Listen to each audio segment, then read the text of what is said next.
anumang nilalang o espiritu o elemento ito, tinatawag kita bilang instrumento ng Panginoon Kristo upang ikaw ay magpasakop sa kapangyarihan ng kataas-taasan Diyos Amang makapangyarihan sa lahat. Sa pangalan ng Ama at ng Anak at Espiritu Santo. Pikit lang, te.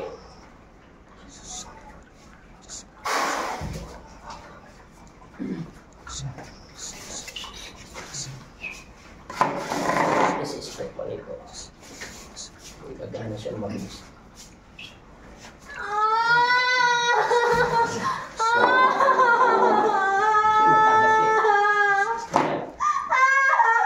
Ikaw, sinabi ng kapwa ko ng gagamot na tumigil ka na sa loob ng katawan ng bata na yan. Hindi ka pa rin tumigil. Tanggalin mo lahat yung sakit na nilagay mo sa kanya. Tanggal! Tanggal! Ayaw mo kalasin, ha?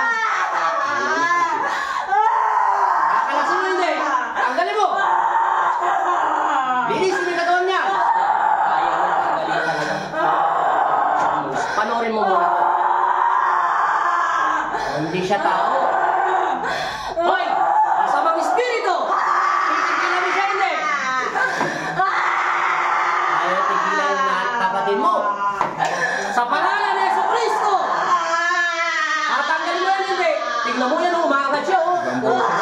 Nakapagod sa sarili niya, oh! Hindi siya tao. Ay, bakit ka tayo umiyak? Hindi mo matulak.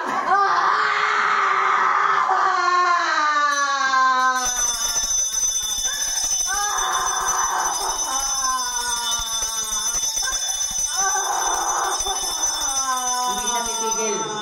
Hindi ito elemento. Masamang espiritu. May pagnanasa siya. Ayan, oh. Lumaangat, oh. Matindi to. Magnetiko. Jesus sa sinang halahaw. Sa taglay sa ating puso't kaluluwa. Dilipunan natin ang masamang espiritu na umaalinig sa pag-aari ni Kristo. Masamang espiritu. Inuutosan kita lumabas ka sa pag-aari ni Kristo. Ngayon! Amen! Inuutosan kita lumabas ka sa pamamagitan ng kasabit ko sa pangalan ni Kristo. Amen! In Jesus' name.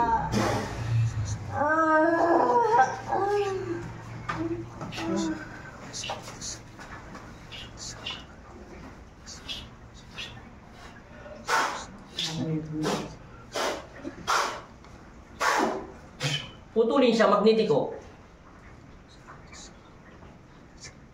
Rafael, ang karngel, bitbitin ng diablo, itapon sa impyerno, at huwag siyang papakawalan kailanman. Hinahatulan kita sa pangalan ni Kristo. Amen. Ano ba pangalan niya? Gideon! Gising. Sabi mo in Jesus' name. Tingnan mo yung mga ugat mo, naging lalaki, oh. Hindi na malalim. O, painumin mo na siyang tubig. Kakayanin, sobrang lakas. Hinga, hinga mo na. Hinga mo na. Hinga. Hinga, hinga. Hinga. Hinga. Hinaw na konti. Painumin na siya. Konti lang. Basa lang, basa lang. Basa lang. Pinagpawisan ka. Natulog. Ngayon, hawakan mo ngayon. Ano pinagkaiba? Balat mo. Ano pinagkaiba? Magaspang pa? O, inom na ng tubig. Para mapaspasan na. Nakita mo, maangat siyang kusa. Hindi ko naman ginagalaw pa niya. Ano yun? Rubber goma, ginaganon-ganon.